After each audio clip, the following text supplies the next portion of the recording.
Selamat pagi anak-anak. Hari ini kita berjumpa kembali untuk melanjutkan pelajaran kita hari ini. Nah, sebelum kita melanjutkan pelajaran kita hari ini, kita harus berdoa terlebih dahulu ya. Marilah kita berdoa dalam nama Bapa, Putra, dan Roh Kudus. Amin. Bapa kami yang ada di surga, dimuliakanlah namamu, datanglah kerajaanmu, jadilah kehendakmu di atas bumi seperti di dalam surga. Berilah kami rezeki pada hari ini dan ampunilah kesalahan kami seperti kami pun mengampuni yang bersalah kepada kami.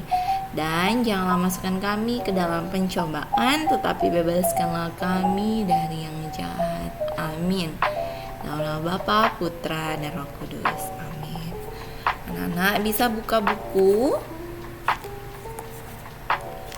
Fokusnya di halaman 90 dan buku paketnya itu di halaman 126 ya. Nah, kita akan belajar tentang ungkapan pemberitahuan yang tepat membilang banyak benda dan aturan. Anak-anak, sore hari itu turun hujan disertai angin. Pohon berputar-putar ditiup angin. Pohon di dekat rumah Udin patah. Daun-daun juga berserakan. Nah, orang-orang bekerja bakti untuk membersihkan lingkungan tersebut. Maka Udin mengajak Edo bekerja bakti.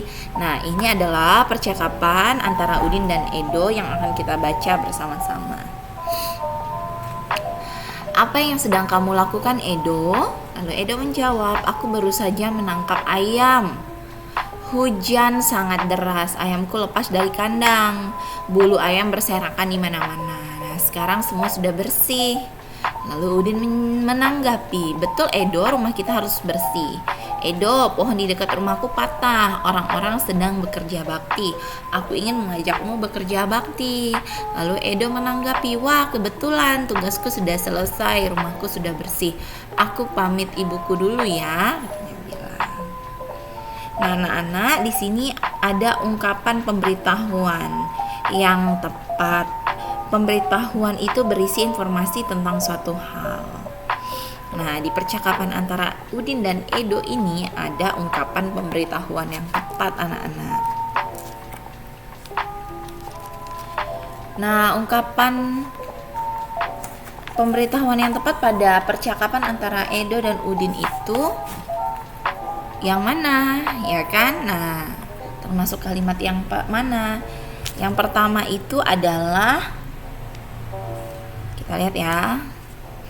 Yang pertama itu, aku baru saja menangkap ayam, yang dikatakan Edo. Nah, itu merupakan ungkapan pemberitahuan. Lalu dilanjutkan lagi, hujan sangat deras, itu juga pemberitahuan. Ayamku lepas dari kandang. Bulu ayam berserakan di mana-mana. Nah, itu adalah ungkapan pemberitahuan yang Edo sampaikan kepada Udin.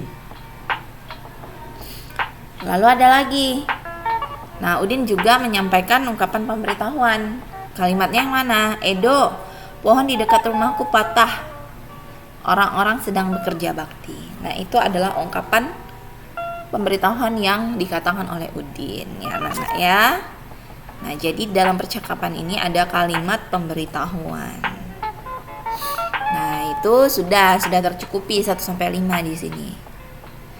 Nah, lanjut. Nah, di sini Udin dan teman-teman itu ikut bekerja bakti dan mereka menyapu daun yang gugur.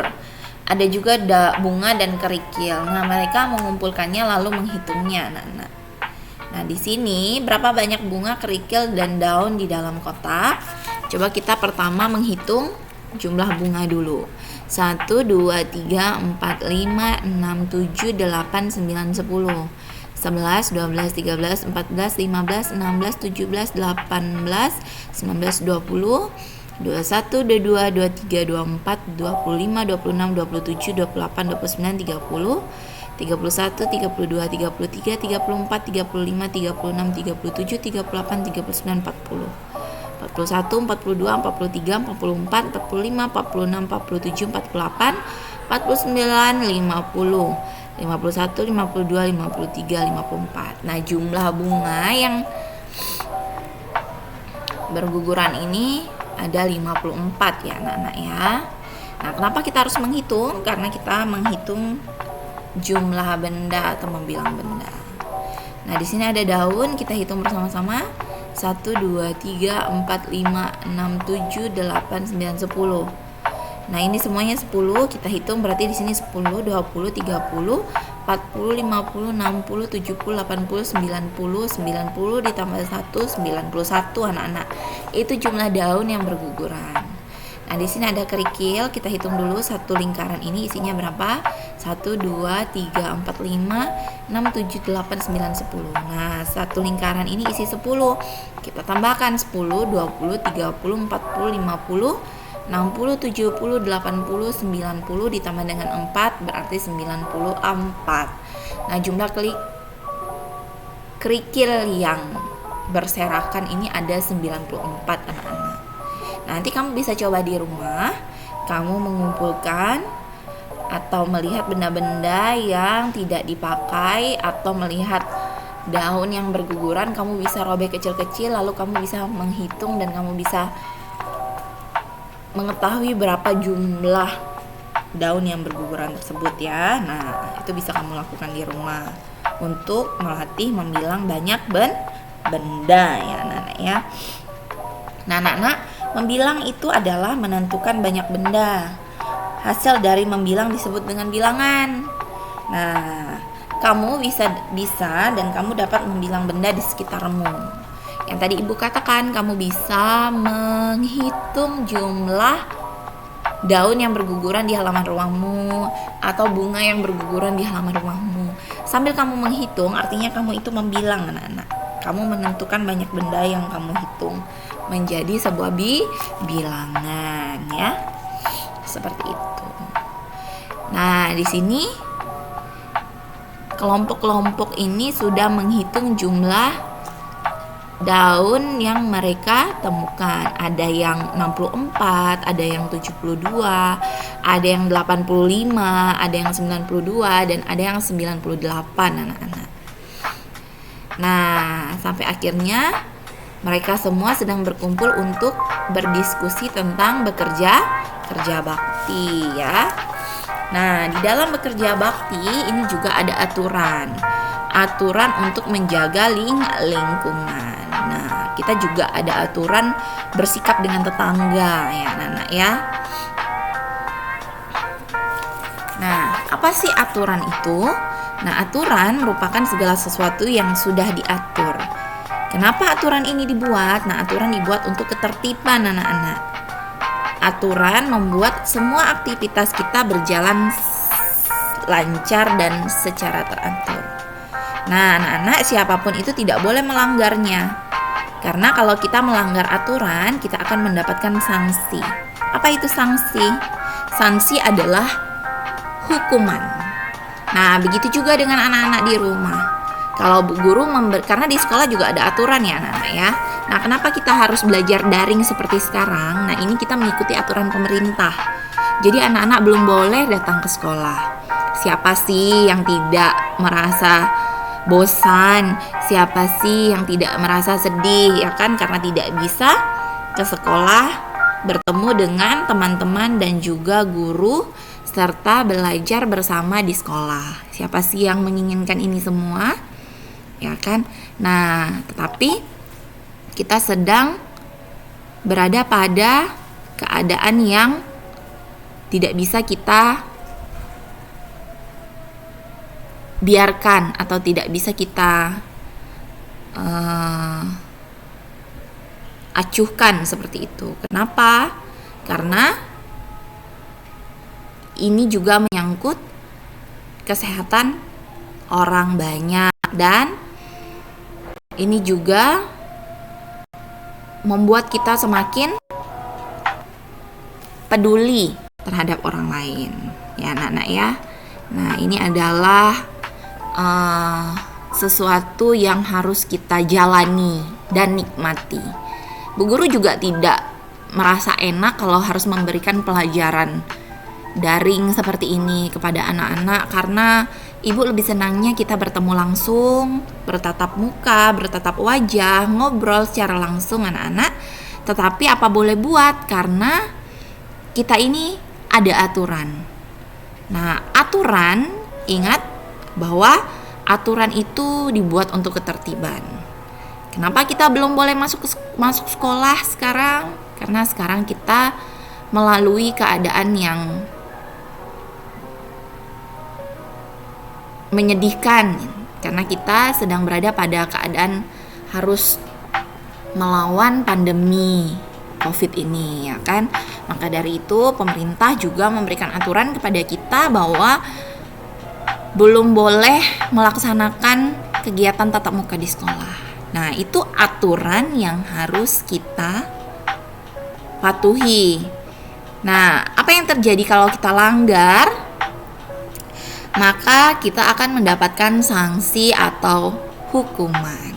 Maka dari itu kita harus mematuhi aturan tersebut, ya. Jadi jangan anak-anak berpikir, kenapa sih nggak masuk sekolah, udah bosan nih belajar seperti ini, harus mengerjakan tugas seperti ini, kan mau ketemu dengan teman di sekolah. Nah, semuanya bosan anak-anak, bukan hanya anak-anak saja, guru-guru juga di sekolah juga bosan. Tetapi bagaimanapun kita harus mematuhi aturan dari pemerintah. Dan ingat, anak-anak juga punya kewajiban untuk menyelesaikan tugas anak-anak, ya. Jadi sekali lagi ibu ingatkan bahwa tugas yang diberikan oleh guru itu wajib dan harus anak-anak kerjakan. Kalau anak-anak langgar, maka anak-anak mendapatkan sanksi dan hukumannya. Apa itu hukuman dan sanksinya? Nah, itu akan diberikan oleh guru kepada anak-anak. Jadi tidak ada alasan untuk tidak mengumpulkan tugas yang diberikan oleh guru, ya. Karena ingat bahwa apa yang kamu kerjakan itu kewajibanmu sebagai seorang pelajar. Jadi tidak ada alasan bahwa kamu mengatakan bosan dan sebagainya. Oh, bu guru juga nggak ngeliat, bu guru tinggal kirimkan video pembelajaran aja. Seperti itu, bisa kamu berpikir seperti itu, tapi itu salah ya anak-anak ya. Itu tidak benar. Jadi semua yang kamu kumpulkan dan kamu kerjakan itu guru selalu masukkan ke daftar nilai, karena kami juga harus melaporkan hasil pekerjaanmu kepada kepala sekolah. Dan ada evaluasi setiap bulan terhadap absensimu dan nilai tugas, ulangan dan segala macamnya ya. Jadi kita sama-sama bekerja sama, kamu juga bekerja sama terhadap bu guru. Jangan sampai kita semua mendapatkan sanksi dan hukuman. Apalagi anak-anak yang harus melaksanakan kewajiban sebagai seorang pelajar ya. Oke, jadi itu intermezzo saja, kita lanjut. Jadi anak-anak, aturan di lingkungan rumah itu pasti ada. Nah, apa saja sih aturannya? Nah, ini ibu merekap dan ibu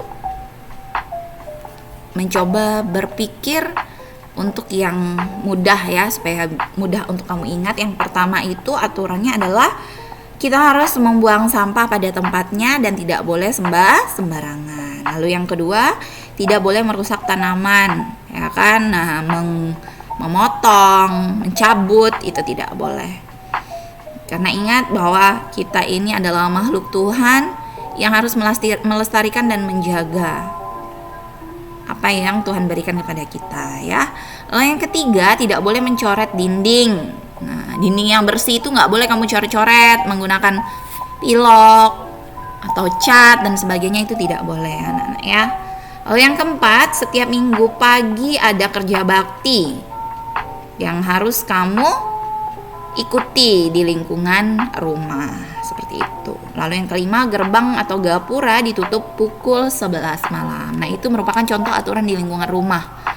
Nah, ibu nggak tahu di lingkungan rumahmu itu aturannya seperti apa. Tapi yang jelas, di setiap lingkungan rumah itu ada aturan yang harus ditaati dan dipatuhi. Karena sebagai warga negara pada masyarakat, aturan itu harus dipatuhi dan ditaati. Karena kalau kamu melanggar, maka akan mendapatkan sanksi dan hukuman ya. Jadi begitu anak-anak. Nah, hari ini kita sudah belajar tentang ungkapan pemberitahuan yang tepat, lalu membilang banyak benda, kita sudah menghitung dan juga kita sudah mengetahui apa itu aturan. Nah, sekarang tugas anak-anak itu ada di halaman 92 buku fokus tema 6 nomor 1 sampai 5. Dan dikerjakan pada buku fokus tersebut ya. Jadi ibu sudah memberikan kemudahan untuk anak-anak tidak menyalin, tinggal mengisi. Nah, jadi sifat malas anak-anak itu tolong dihilangkan, karena orang yang malas itu tidak akan berhasil anak-anak. Ya, jadi kita harus jadi anak yang rajin mengerjakan tugas tanpa ada alasan apapun. Hilangkan rasa bosan, hilangkan rasa malas, nikmati dan jalani apa yang harus kita jalani pada saat sekarang ini, anak-anak ya. Jadi itu pesan dari Bu Guru, karena kalaupun bertatap muka langsung dengan kamu, maka Bu Guru akan juga ngomong atau bicara seperti ini. Dan semoga kita selalu sehat semuanya setiap hari, karena kita harus menjaga kesehatan kita pada masa sekarang ini, anak-anak ya. Nah, untuk mengakhiri hari ini kita harus menutupnya dengan berdoa. Marilah kita berdoa bersama-sama. Dalam nama Bapa, Putra, dan Roh Kudus. Amin. Salam Maria, penuh rahmat Tuhan sertamu. Terpujilah engkau di antara wanita, dan terpujilah buah tubuhmu Yesus. Santa Maria, Bunda Allah, doakanlah kami yang berdosa ini sekarang dan waktu kami mati. Amin. Dalam nama Bapa, Putra, dan Roh Kudus. Amin. Nah, tetap semangat ya anak-anak ya. Tuhan memberkati kita semua, jaga kesehatan, jangan lupa banyak minum air putih, patuh terhadap orang tua di rumah, dan jangan lupa selesaikan kewajibanmu sebagai seorang pelajar, selesaikan tugasmu yang diberikan oleh guru ya. Selamat pagi, salam sejahtera.